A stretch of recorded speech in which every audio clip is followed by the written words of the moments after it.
Saudaraku sekalian yang kekasih, tema doa puasa kita ini kan kita mau mengalami perubahan, saudaraku. Ya, kita mau mengalami perubahan. Dan salah satu yang kita mau capai, saudara, adalah hidup di hadirat Tuhan. Kita biasa berusaha menghayati kehadiran Tuhan pada waktu kita berdoa. Tapi setelah itu, kita tidak sungguh-sungguh mau menghayati kehadiran Tuhan.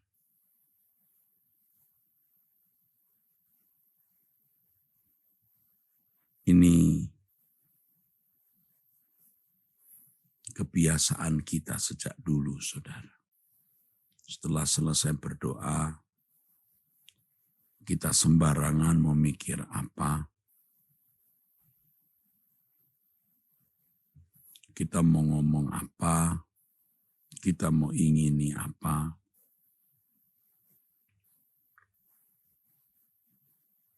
Banyak hal yang kita lakukan bukan karena kita mau menyenangkan hati Allah, tetapi karena kita mau menyenangkan diri kita sendiri. Ya, itu sudah menjadi irama semua orang, semua manusia.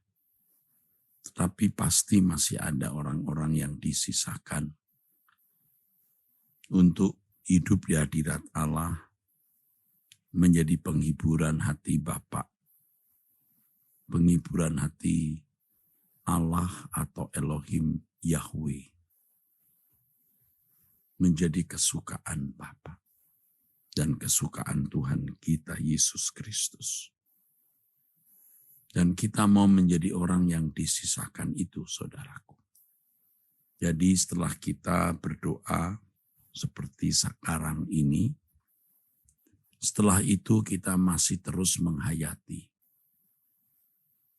Masih terus menghayati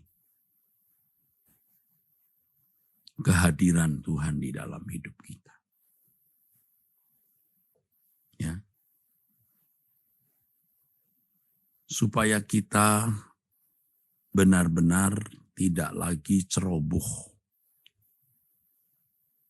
Tidak lagi ceroboh. Atau kata lain tidak lagi liar. Ya.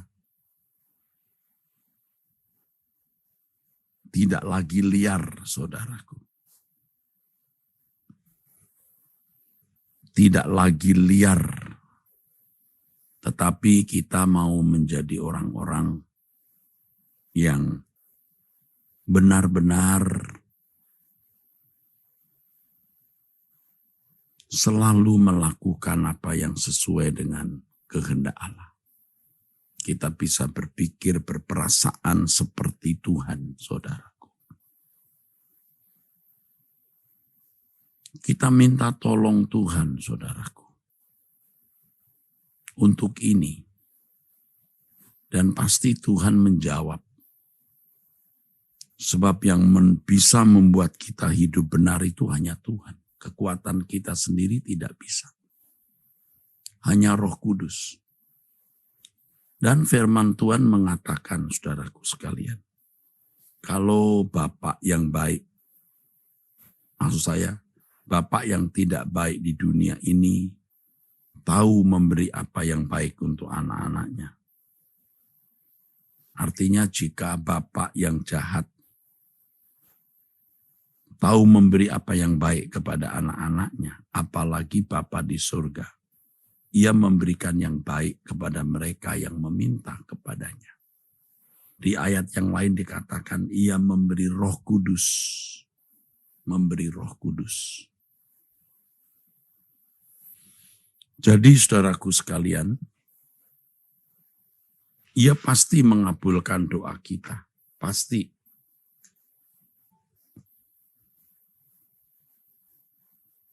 Jadi kita minta saja apa yang baik ini, Yang baik menurut Bapa tentunya ya saudara. Ini konteksnya kan soal pengabulan doa. Begitu, Matius 7 ayat 7 sampai 11. Minta akan diberikan kepadamu, carilah maka kamu akan mendapat, ketoklah maka pintu akan dibukakan bagimu. Tentu kita tidak meminta sesuatu yang salah karena tidak mungkin Tuhan memberi batu kalau anaknya minta roti. Allah tidak akan memberikan ular jika anaknya meminta ikan. Tetapi kalau anaknya minta batu, minta ular kan juga tidak diberi. Artinya kita harus tahu apa yang baik, yang bisa atau patut kita minta kepada Tuhan. Kita harus meminta apa yang baik. Dan Ia pasti mengabulkan. Dan kita minta apa yang baik, yang bernilai. Jadi kalau kita hanya minta rumah, ya apa sih artinya rumah? Tetapi kalau kita minta rumah di surga, itu yang baik.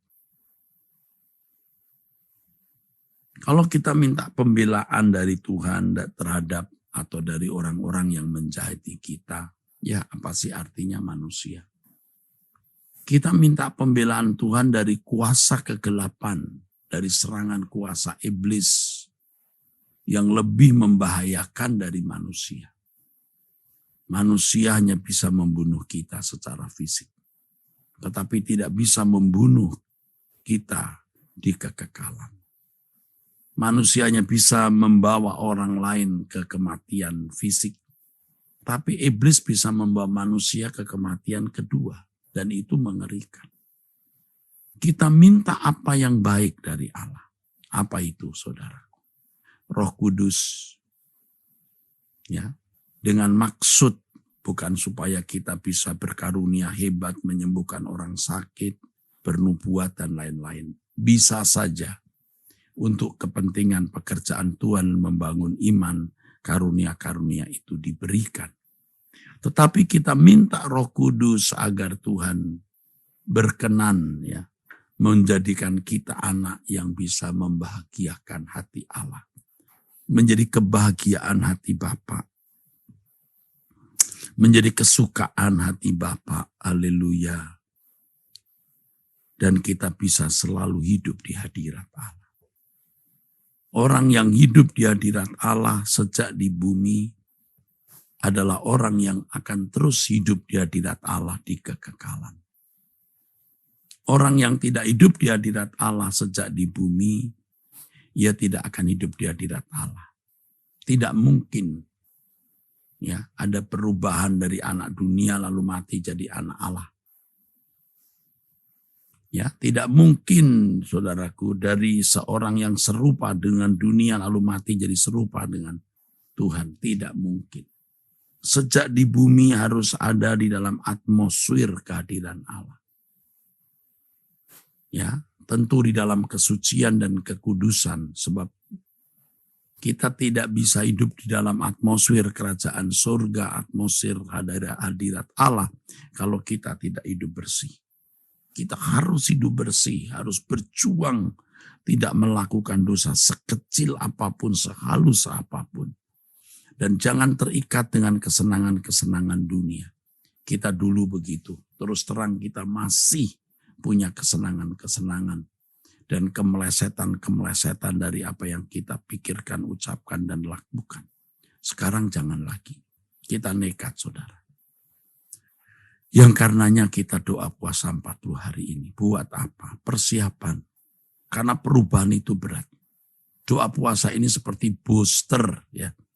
Booster, saya katakan kemarin. Seperti booster. Yang mendorong kita, menstimulasi kita.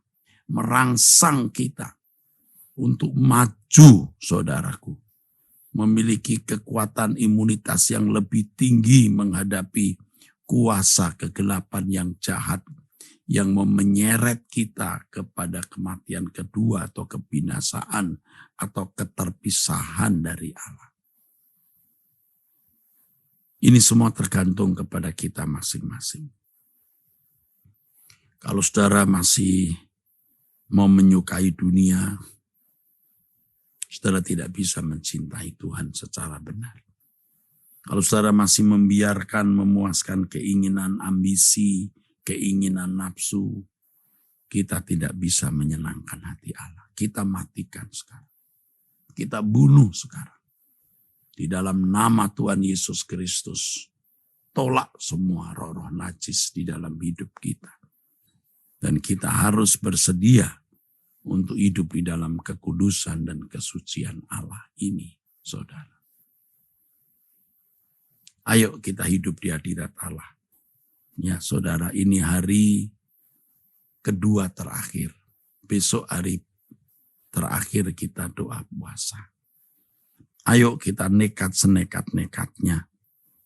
Kehendak kita gunakan sebaik-baiknya untuk memilih Tuhan dan kerajaannya. Ya. Oke, saudaraku, kiranya Tuhan menambahkan apa yang saya sudah sampaikan ini.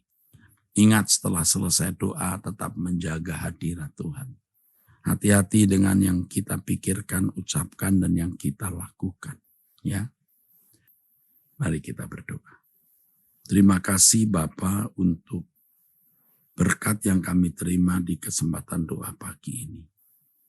Terima kasih Bapa, kami memasuki hari ke-39 dan besok hari terakhir doa puasa kami. Terima kasih yang mulia Bapa, dalam nama Tuhan Yesus Kristus. Amin.